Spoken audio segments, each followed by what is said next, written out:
Instagram add చూస్తున్నారా? అయితే మీరు ఈ వైజాగ్ కుర్రాడిలో మోసపోకండి. ఒక్క క్లిక్ 12 లక్షల గోవింద.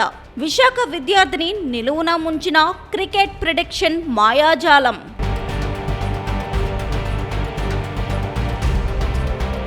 సోషల్ మీడియాలో బెట్టింగ్ సామ్రాజ్యం నడుపుతున్న అన్నదమ్ములు అరెస్ట్.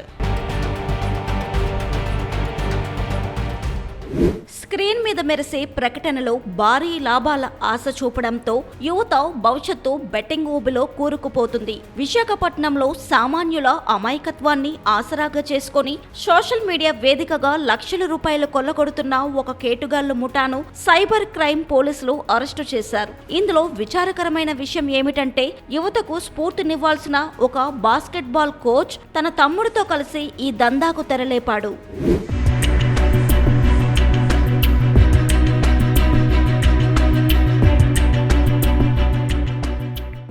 వైజాగ్ విశాలాక్షి నగర్ కు చెందిన ఒక విద్యార్థి ఇన్స్టాగ్రామ్ లో స్క్రోల్ చేస్తుండగా క్రికెట్ ప్రిడిక్షన్ పేరుతో వచ్చిన ఒక ఆకర్షణీయ ప్రకటనను చూశాడు. కేవలం అంచనాలు చెబితే చాలు భారీగా డబ్బులు సంపాదించవచ్చని నమ్మి టెలిగ్రామ్ లింక్ ద్వారా అందులో చేరాడు. అక్కడే అసలు మోసం మొదలైంది.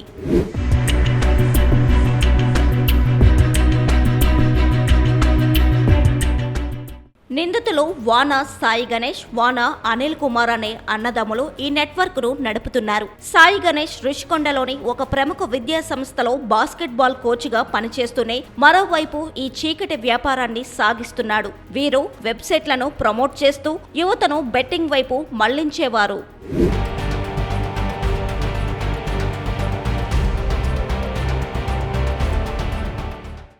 నిందితుల మాయమాటలు నమ్మిన ఆ విద్యార్థి విడతల వారీగా దాదాపు 12,50,000 రూపాయలు బెట్టింగ్ లో పోగొట్టుకున్నాడు. తన వద్ద ఉన్న డబ్బంతా అయిపోవడంతో చివరకు తను మోసపోయానని గ్రహించి సైబర్ క్రైమ్ పోలీసులను ఆశ్రయించాడు. రంగంలోకి దిగిన సిపి శంకరప్రద బాక్షి బృందం సాంకేతిక ఆధారాలతో మధురవాడ భగవాన్ దాస్ కాలనీలో ఉంటున్న ఈ అన్నదమ్ములను అరెస్టు చేశారు.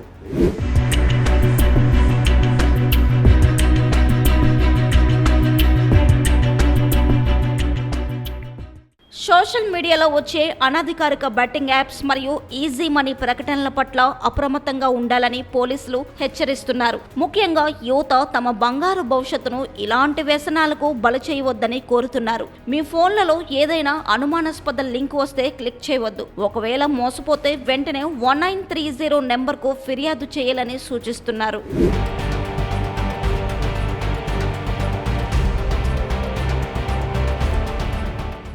చూసారుగా, కష్టపడకుండా డబ్బు వస్తుందంటే అది ఖచ్చితంగా ఒక ఉచ్చు అని గుర్తించండి. సైబర్ నేరగాళ్ల పట్ల అప్రమత్తంగా ఉండండి. స్మార్ట్ ఫోన్ వాడండి, కానీ స్మార్ట్ నేరగాళ్ల చేతిలో పావుగా మారకండి. మీ డబ్బు, మీ భవిష్యత్తు మీ చేతుల్లోనే ఉంది.